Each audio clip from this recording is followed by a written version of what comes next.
យើងចូលមកចំណុចទី5តែម្ដងគឺយើងនិយាយអំពីអារម្មណ៍និងប្រតិកម្មណាតើអារម្មណ៍និងប្រតិកម្មវាមានន័យថាម៉េចចឹងមុននឹងដល់អារម្មណ៍និងប្រតិកម្មយើងទៅចោទសំណួរសួរថាតើអ្នកមានប្រតិកម្មយ៉ាងដូចម្ដេចពេលប្រឈមមុខនឹងបញ្ហាឬសម្ពាធអ្វីឃើញទេអានោះជាសំណួរដែលផ្ដោតទៅចំអារម្មណ៍ណានៅពេលដែលផ្ដោតចំអារម្មណ៍ហើយតើយើងមានប្រតិកម្មត្រឡប់មកវិញយ៉ាងម៉េចណាយ៉ាងម៉េចអារម្មណ៍និងប្រតិកម្មជាផ្នែកសំខាន់នៃការស្វែងយល់ពីខ្លួនឯងវាជួយឲ្យអ្នកចាប់អារម្មណ៍លើអ្វីដែលបណ្ដាលឲ្យមានអារម្មណ៍វិជ្ជមានឬមានអារម្មណ៍អវិជ្ជមាននិងឆ្លើយតបតាមស្ថានភាពនានាដោយយល់ដឹងឃើញទេឆ្លើយតបតាមស្ថានភាពនេះដោយយល់ដឹងតើអារម្មណ៍នោះយើងទទួលបានវិជ្ជមានឬក៏អវិជ្ជមានអញ្ចឹងវានឹង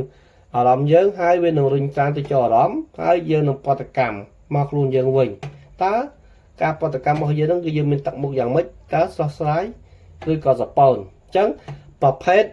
នៃអារម្មណ៍និងប្រតិកម្មយើងបានបែងចែកជា3ប្រភេទទៀតណាអារម្មណ៍ទូទៅដែលមនុស្សមានអារម្មណ៍ទូទៅដែលមនុស្សមានទី1គឺយើងនិយាយអំពីអំណរពាក្យថាអំណរគឺសប្បាយរីករាយសប្បាយចិត្តហ្នឹងហើយបន្តមកក្តីស្រឡាញ់ព្រមទាំងការថែទាំក្តីអាណិតចូលគ្នា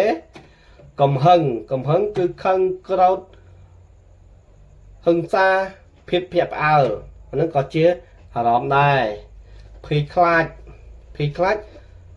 ព្រួយបារម្ភណា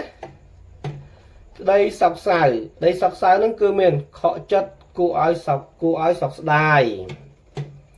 ភាពអៀនខ្មាស់ឬមិន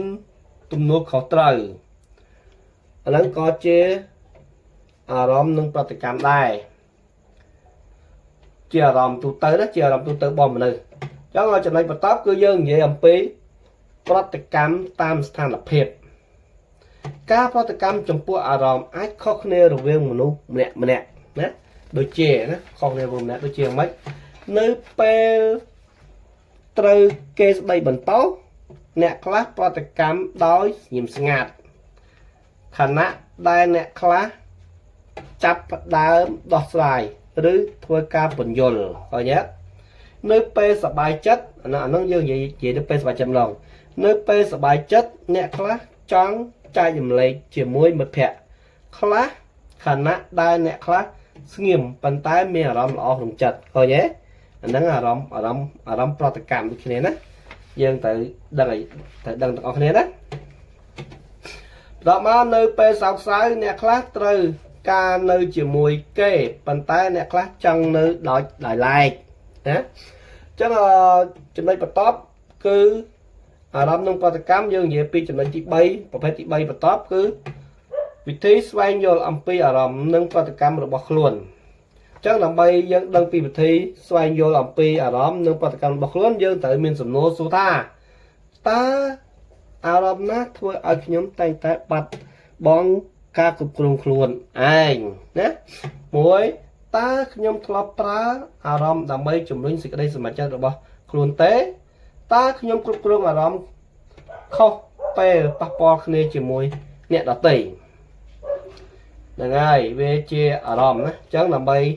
ដឹងខ្លួនឯងយើងត្រូវចេះកត់ត្រាទុកណាត្រូវចេះកត់ត្រាទុកអារម្មណ៍ប្រចាំថ្ងៃឧទាហរណ៍ដូចជាថ្ងៃនេះខ្ញុំមានអារម្មណ៍សប្បាយចិត្តព្រោះបានជួបមិត្តភក្តិជាទីស្រឡាញ់អញ្ចឹងយើងត្រូវការកត់ត្រាទុកទៅណាស្អែកឡើងខ្ញុំខឹងនៅមានពេលនៅមាននរណាម្នាក់មើលរំលងខ្ញុំក្នុងក្រុមណាឃើញទេអាហ្នឹងជាអារម្មណ៍មិនសប្បាយចិត្តអនុវត្តការគ្រប់គ្រងអារម្មណ៍ដើម្បីអនុវត្តការគ្រប់គ្រងអារម្មណ៍នឹងបានអស់គ្នាគឺយើងត្រូវតែដកដង្ហើមចូលចេញចូលឲ្យវែងមួយចូលរួមសកម្មភាពដូចជាការចូលរួមសកម្មភាពសម្រួលចិត្តសរសេរស្ដាប់តន្ត្រីហាត់ប្រាណលេងកីឡាឬធ្វើយូហ្គាផ្សេងទៅដើម្បីអនុវត្តការគ្រប់គ្រងអារម្មណ៍យើងឲ្យបានល្អណា ស្វែងយល់អំពីហេតុ